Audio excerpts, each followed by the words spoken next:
Allah bagi dekat mak kita umur yang panjang, sedekah pada mak sekarang ni. Jangan anggap mak ni beban, jangan anggap mak ni bapak ni beban kita. Ni adalah sumber pahala untuk aku. Tengok muka mak dapat pahala, cium tangan mak dapat pahala. Mak hak tua ni duk suap anak-anak dia. Teringat balik kita kecil-kecil dulu, mak kita duk suap kita.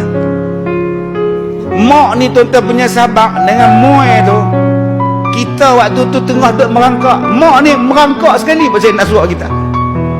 Punya sahabatnya mak, seorang-seorang sampai anak dia besar. Tiba-tiba anak dia besar, mak dia ulang balik tu supaya anak tu ingat, hampa 7 beradik ni aku yang suap dengan tangan aku. Hampa 7 beradik ni aku yang masak hampa ni dalam satu periuk nasi yang sama bagi hampa makan.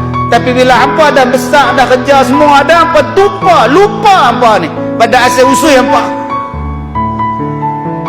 Bergaduh adik-beradik, tak mau bercakap adik-beradik, padahal pernah berkongsi rahim.